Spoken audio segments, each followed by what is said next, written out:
आज हम मानचित्र कार्य करेंगे। ये मानचित्र कार्य रहेगा हमारा भारत आकार और स्थिति। इस लेसन से जो मानचित्र का कार्य दिया गया है बच्चों को, उसको मैं आज समझाऊंगा। ये जो मानचित्र कार्य है, ये हमारी जो ग्रीष्मकाल की छुट्टियां हैं इनमें बच्चों को दिया गया है, तो इसको अच्छी प्रकार से वीडियो को अंत तक देखना और इसको समझना। मानचित्र कौशल में देखिए, निम्नलिखित की मानचित्र की सहायता से पहचान कीजिए। यानी कि जो बिंदु दिए गए हैं इनको हमने भारत के मानचित्र पर दिखाना है।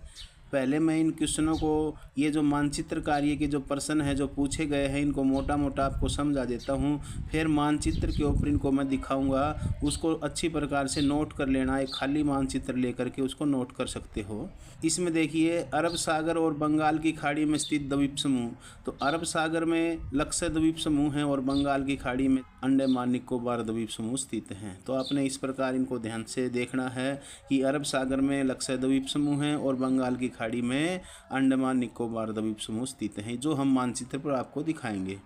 सेकंड पूछा है, भारतीय उपमहाद्वीप किन देशों से मिलकर बनता है। जब अंतरिक्ष से देखा जाता है तो भारत जो है एक उपमहाद्वीप की तरह दिखाई देता है और इस उपमहाद्वीप में 5 देश मुख्य रूप से हैं। इन 5 देशों में पाकिस्तान, भारत, नेपाल, भूटान और बांग्लादेश इसमें आते हैं। तो इसमें 5 देश हम दिखाएंगे मानचित्र के ऊपर। अगला जो प्रश्न पूछा गया है, मानचित्र में कर्क रेखा कौन कौन से राज्यों से गुजरती है। तो कर्क रेखा जो है भारत के 8 राज्यों से होकर के गुजरती है। ये 8 राज्य मैं आपको बता देता हूँ। पश्चिम से हम पूर्व की ओर चलते हैं, सीक्वेंस में ये 8 राज्य हैं। गुजरात है, फिर राजस्थान है, फिर मध्य प्रदेश है, फिर छत्तीसगढ़ है, झारखंड, पश्चिमी बंगाल, त्रिपुरा और मिजोरम। यानी कि ये 8 राज्य हैं, ये कर्क रेखा के ऊपर स्थित हैं। ये जो 8 राज्य हैं, इसके लिए मैंने एक ट्रिक भी बना रखी है, GRMCJPMT। GRMCJPMT। जी से गुजरात, GR से राजस्थान, M से मध्य प्रदेश, C से छत्तीसगढ़, J से झारखंड, P से पश्चिमी बंगाल, मिजोरम और त्रिपुरा है। कर्क रेखा यहाँ से गुजरती है। अगला प्रश्न है, मानचित्र में देखिए, भारतीय मुख्य भूभाग का दक्षिणतम शीर्ष बिंदु क्या है। तो भारतीय जो उपमहाद्वीप है उसका जो दक्षिणतम शीर्ष बिंदु है, इंदिरा बिंदु, इंदिरा पॉइंट।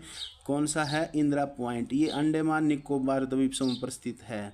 अगला मानचित्र कार्य में देखिए क्या है, भारत का सबसे उत्तरी अक्षांश बताएं। तो भारत का सबसे जो उत्तरी अक्षांश है वो 37 डिग्री 6 मिनट है। 37 डिग्री 6 मिनट भारत का उत्तरी अक्षांश है।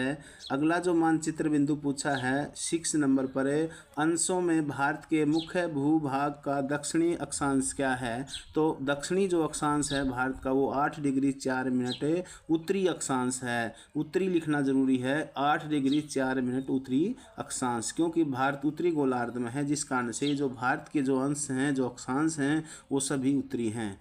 अगला प्रश्न पूछा है, भारत का सबसे पूर्वी और पश्चिमी देशांतर बताना है। तो भारत का सबसे पूर्वी जो अरुणाचल प्रदेश से स्पर्श होकर के गुजरता है वो 97 डिग्री 25 मिनट है। और पश्चिम में जो भारत के जो गुजरात से गुजरता है जो देशांतर रेखा, वो 68 डिग्री 7 मिनट है। तो 68 डिग्री 7 मिनट से लेकर के 97 डिग्री 25 मिनट तक हमारा देशांतरीय विस्तार है। ये नोट कर लेना है कि ये जो देशांतर विस्तार है ये सारा पूर्वी देशांतरीय विस्तार है। यहाँ पूर्वी लिखा जाएगा, ये आपने नोट कर लेना है, क्योंकि प्रधान देशांतर रेखा जो ग्रीनविच रेखा है उसके पूर्व में भारत पड़ता है, जिस कारण से पूर्वी देशांतर लिखना पड़ता है, लिखा जाता है।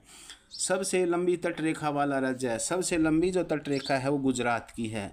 गुजरात की जो तट रेखा है वो सबसे लंबी है। अगला प्रश्न पूछा है मानचित्र में 9th क्वेश्चन जो है, भारत और श्रीलंका को अलग करने वाली जल संधि। जो भारत और श्रीलंका है उसको जो अलग करती है जल संधि, वो पाक जल संधि है। पाक जल संधि। एक चीज़ यहाँ पर मैं आपको समझा देता हूँ, जो जल संधि होती है वो सतल को सतल से अलग कर देती है और जल को जल से जोड़ देती है, उसी को जल संधि कहते हैं। तो जो पाक जल संधि है वो भारत और श्रीलंका को अलग कर देती है। इनके बीच में पानी का जो भाग है वो पाक जल संधि के नाम से जाना जाता है। अगला पूछा गया है मानचित्र में, देखिए, भारत के केंद्र शासित क्षेत्र। भारत के जो केंद्र शासित क्षेत्र हैं, आज भारत में 8 केंद्र शासित क्षेत्र हैं, 8 केंद्र शासित प्रदेश हैं। इसमें मैं आपको बता देता हूँ, ऊपर से चलते हैं। देखिए, लद्दाख है, लद्दाख है, जम्मू कश्मीर, लद्दाख एक नंबर पर लद्दाख, फिर जम्मू कश्मीर है, दिल्ली नंबर 3 पर क्या है, दिल्ली है, फिर 4 नंबर पर है चंडीगढ़ है, फिर पांडिचेरी है, फिर कौन सा है, पांडिचेरी है, फिर दमन और द्वीप व दादरा नगर हवेली, ये इकट्ठा कर दिया गया है और अब एक ही नाम दिया गया है, दमन और द्वीप एवं दादरा व नगर हवेली। फिर है लक्षद्वीप, अगला जो केंद्र शासित क्षेत्र है वो लक्षद्वीप है जो अरब सागर में है। फिर है अंडमान निकोबार द्वीप समूह। इस प्रकार 8 केंद्र शासित क्षेत्र हैं भारत में। ये मैंने आपको मानचित्र समझा दिए हैं, लेकिन दिखाने का जो कार्य है वह भी आगे देखो, वीडियो को अंत तक देखो। अब मैं इनको मानचित्र के ऊपर दिखाता हूँ। चलते हैं हम मानचित्र की ओर। और वीडियो आपको यदि अच्छी लग रही है तो इसको लाइक कर दीजिए और अपने जो साथी हैं, अपने गुरुजन हैं और जो रिश्तेदार हैं उनको इस वीडियो को शेयर कर दीजिए ताकि उनका भी कुछ कल्याण हो सके, भला हो सकता है। आप लेक्चरर मुकेश राज यूट्यूब पर बने रहें, इसमें ऐसे ही अच्छी अच्छी वीडियो आपके लिए मैं बनाता हूँ। देखिए बच्चों, पूछा गया है लक्षद्वीप और अंडमान निकोबार द्वीप समूह। देखिए ये लक्षद्वीप समूह हैं, ये लक्षद्वीप समूह ये दिखाई दे रहे हैं आपको, मैंने यहाँ पर लिख दिया है लक्षद्वीप। ये जो लक्षद्वीप समूह हैं ये अरब सागर में स्थित हैं। केरल जो स्टेट है, देखिए केरल राज्य है, इसके पश्चिम में है लक्षद्वीप समूह। दूसरी तरफ आइए, ये बंगाल की खाड़ी है।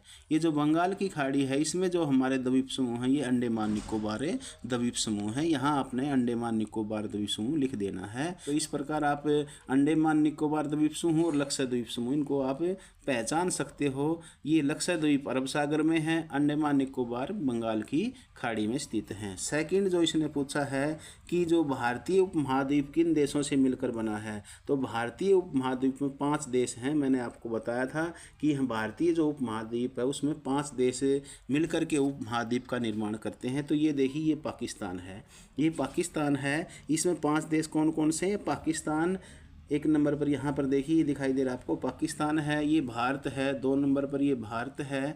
फिर ये नेपाल है, देखिए ये नेपाल आपको, ये भारत के ऊपर ये दिखाई दे रहा है, नेपाल है। नेपाल के बाद चलेंगे हम भूटान, ये भूटान है। ये आपको देखो ये दिखाई दे रहा है भूटान है, ये भूटान है। और फिर ये बांग्लादेश है, ये बांग्लादेश। इस प्रकार ये 5 देश हैं, ये मिलकर के भारतीय उपमहाद्वीप का निर्माण करते हैं।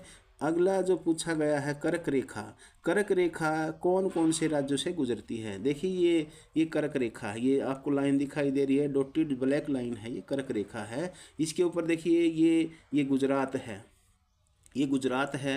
और इसके बाद ये राजस्थान है, इसका जो कुछ हिस्सा नीचे देखिए आप, राजस्थान है। फिर ये मध्य प्रदेश है, मध्य प्रदेश के बाद चलेंगे हम छत्तीसगढ़, ये छत्तीसगढ़ है। मध्य प्रदेश के बाद छत्तीसगढ़ इसके ऊपर आता है। छत्तीसगढ़ के बाद झारखंड, ये झारखंड है, यहाँ से भी कर्क रेखा गुजरती है। झारखंड के बाद ये पश्चिमी बंगाल है, ये क्या है? पश्चिमी बंगाल है। यहाँ पर भी, यहाँ से भी कर्क रेखा गुजरती है। पश्चिमी बंगाल के बाद 2 राज्य और रह गए हमारे, ये त्रिपुरा है और वो मिजोरम है। त्रिपुरा और मिजोरम, ये इस प्रकार ये 8 राज्य हैं। मैं फिर आपको फिर बता देता हूँ, गुजरात, राजस्थान, मध्य प्रदेश, छत्तीसगढ़, झारखंड और ये पश्चिमी बंगाल और ये त्रिपुरा और मिजोरम, ये 8 राज्य हैं। अगला पूछा है मानचित्र कार्य में भारतीय का दक्षिणतम शीर्ष बिंदु क्या है? तो दक्षिणतम जो शीर्ष बिंदु है वो इंदिरा बिंदु है। ये अंडमान निकोबार द्वीप समूह है, यहाँ पर बिल्कुल लास्ट में देखिए ये इंदिरा बिंदु है, आपको दिखाई दे रहा है। ये बंगाल की खाड़ी में है, अंडमान निकोबार द्वीप समूह के ऊपर स्थित है। उसके बाद पूछा है इसने कि भारत का सबसे उत्तरी अक्षांश, भारत का जो सबसे उत्तरी अक्षांश है वो है हमारा 37 डिग्री 6 मिनट। जो लास्ट जो लद्दाख का जो क्षेत्र है, यहाँ देखिए बिल्कुल टॉप में, यहाँ 37 डिग्री 6 मिनट जो उत्तरी अक्षांश गुजरती है। तो ये हमने बता देना है कि भारत का जो सबसे उत्तरी अक्षांश है वो 37 डिग्री 6 मिनट है। फिर पूछा गया है हमारे मानचित्र में कि अंशों में भारत के मुख्य भूभाग का दक्षिणतम अक्षांश कौन सा है? तो दक्षिणतम जो अक्षांश देखिए बच्चों, ये दक्षिणतम अक्षांश है, ये कन्याकुमारी से यहाँ से गुजरता है। ये 8 डिग्री 4 मिनट हमारा दक्षिणतम अक्षांश है। तो इस प्रकार ये दक्षिणतम 8 डिग्री 4 मिनट है। ये दक्षिणतम अक्षांश ऐसे दिखा देना आपने, ऐसे लाइन लगा करके आपने दक्षिणतम अक्षांश लिख देना 8 डिग्री 4 मिनट। उसके बाद पूछा है बच्चों भारत का सबसे पूर्वी और पश्चिमी देशांतर। देखिए भारत का सबसे पूर्वी जो दिखाई दे रहा है आपको, ये इस भारत का सबसे पूर्वी, अरुणाचल प्रदेश के बिल्कुल साथ से है। ये 97 डिग्री कितना है बच्चों, 97 डिग्री 25 मिनट है, भारत का सबसे पूर्वी देशांतर है।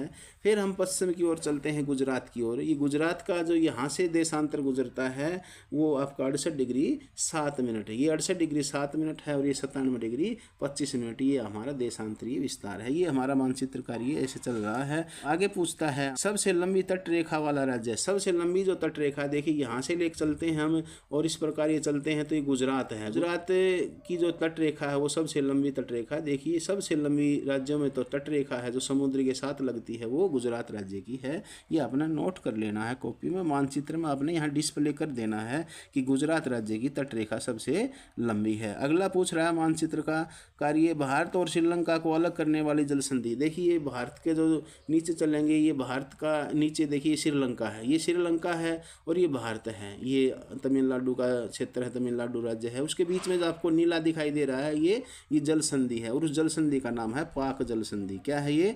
पाक जल संधि है जो श्रीलंका को भारत से अलग करती है। आपने यहाँ पर पाक जल संधि ऐसे लिख देना है बच्चों। फिर ये हमसे पूछता है भारत के केंद्र शासित क्षेत्र बताने हैं। जो केंद्र शासित मैंने बताया था आपको 8 हैं। कितने हैं? 8 केंद्र शासित प्रदेश हैं। देखिए ये ऊपर वाला हमारा जो ये है लद्दाख है, लद्दाख केंद्र शासित प्रदेश है और ये जम्मू कश्मीर केंद्र शासित प्रदेश है। लद्दाख जम्मू कश्मीर, लद्दाख जम्मू कश्मीर। फिर हम चलते हैं ये हरियाणा के बीच में, देखिए ये हरियाणा जिस 3 तरफ से घेरे हुए है, ये हमारा दिल्ली है जो हम भारत की राजधानी है, केंद्र शासित प्रदेश है, दिल्ली है। नई दिल्ली भी हम कह सकते हैं इसको, ये दिल्ली केंद्र शासित प्रदेश है। फिर ऊपर देखिए हरियाणा के ऊपर में चंडीगढ़ है, चंडीगढ़ केंद्र शासित प्रदेश है। 4 केंद्र शासित प्रदेश मैंने बता दिया आपको। फिर आगे चलते हैं। फिर ये देखिए दादरा नगर हवेली और दमन द्वीप, ये हमारे क्या हैं? ये केंद्र शासित प्रदेश हैं। पहले ये अलग अलग होते थे, दादरा नगर हवेली और दमन द्वीप अलग थे, अब इकट्ठा इनको एक ही केंद्र शासित प्रदेश में शामिल कर दिया गया है। यहाँ आपने दिखा देना है कि दादरा नगर हवेली और दमन द्वीप जो हैं ये केंद्र शासित प्रदेश हैं। ये दमन और द्वीप आपने ऐसे दिखा देना है। फिर हम दिखाते हैं लक्षद्वीप को। लक्षद्वीप देखिए, लक्षद्वीप मैंने दिखा दिए, ये केंद्र शासित प्रदेश हैं। इस तरफ चलेंगे अंडमान निकोबार द्वीप समूह हैं जो केंद्र शासित प्रदेश हैं। इसके अतिरिक्त एक और केंद्र शासित है, 7 हो गए। 8वां जो केंद्र शासित प्रदेश है वो पांडिचेरी है, पंडुचेरी बोल देते हैं इसको, पांडिचेरी भी बोल देते हैं। ये तमिलनाडु में, यहाँ पर देखिए ये पांडुचेरी है। ये इस प्रकार हमारे 8 केंद्र शासित प्रदेश हैं। ये हमारा पहला जो लेसन था 9th क्लास का वो पूरा हो गया है। हमारा मानचित्र से संबंधित जो भी कार्य था वो मैंने यहाँ समझा दिया है। और यदि आपको वीडियो अच्छी लग रही है हमारी तो इसको आप लाइक ज़रूर कर देना और शेयर कर देना। और यदि अभी तक चैनल को सब्सक्राइब नहीं किया है तो बच्चों इसको सब्सक्राइब कर दो। जय हिंद, जय भारत।